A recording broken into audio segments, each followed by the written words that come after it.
Hello and good morning, everybody. You're with Martin Panev, Chief Account Executive and Trading Analyst, GDMFX. Welcome to today's European Session Market Outlook. As usual, I will start covering all the major indices and what happened yesterday's trading day.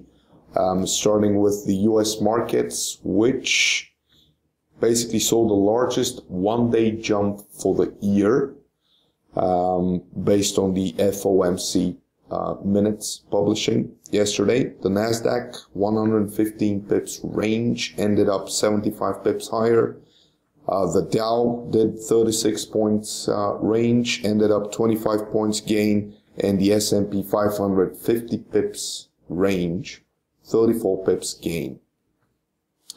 Yesterday we saw housing data coming out from Canada. 197K versus 198 expected, but 196 was the previous, so we can put it as a pretty good indicator there. We also saw a machinery orders jumping up quite higher in Japan. 4.7% in August versus 0.5 uptick expected and 3.5 previous growth. The Australian employment numbers came out weaker than expected. Basically, yesterday the dollar bulls were fighting for pips during the European and the US session. As the FOMC minutes showed, limited support for early rate hike. The biggest takeaway from the central bank's release is that the FOMC members are worried about weakening global economies like the European economy, also slow growth in Japan and China economies. And then again, we're looking for strengthening of the greenback of the currency. After all, both could further weight on economic activity and already low inflation. The Fed also emphasized that their forward guidance is data dependent and that rate hikes would happen at a considerable time, which is something that we've been hearing quite a lot over the last year. Basically, there's going to be an ending of the quantitative easing program from the Fed this month.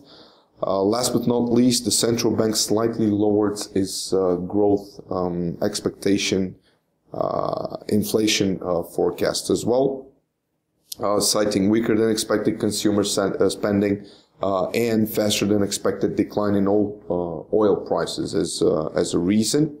Basically, the Fed is hinting that the rate hike isn't happening anytime soon, at least not as soon as the markets had been pricing in.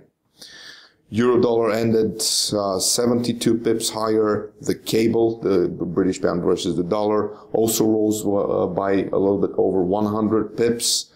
USD JPY slipped by 26 pips to 108.15. The dollar versus the Swiss franc dropped by 60 pips to 95.17. The Aussie versus the dollar, 72 pips. Gain. The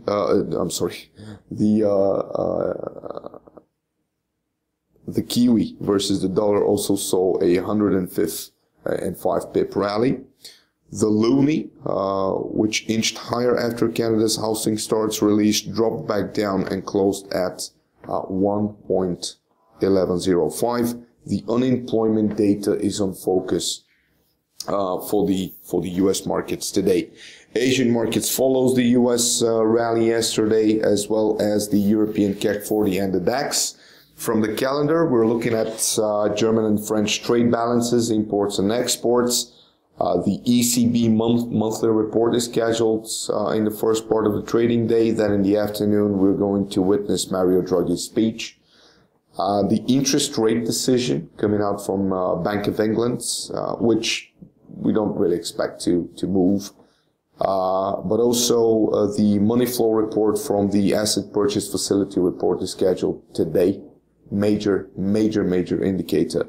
The Bank of Japan will also show the bank lending indicator. along with the industry's outlook, which is something released by the Ministry of Economy. Trade and industry indicates the domestic services sector in Japan, which includes information and communication, electricity, gas, heat and water services, transport, wholesale and retail trade, finance and insurance, and welfare, of course, as the Japanese economy relies upon its exports. This event is expected to generate some volatility for the Japanese yen. So, as a summary, today all eyes on the British indicators from the calendar and also Mario Draghi's speech. That was all from me for today. I wish you a successful trading day. Cheers and bye-bye.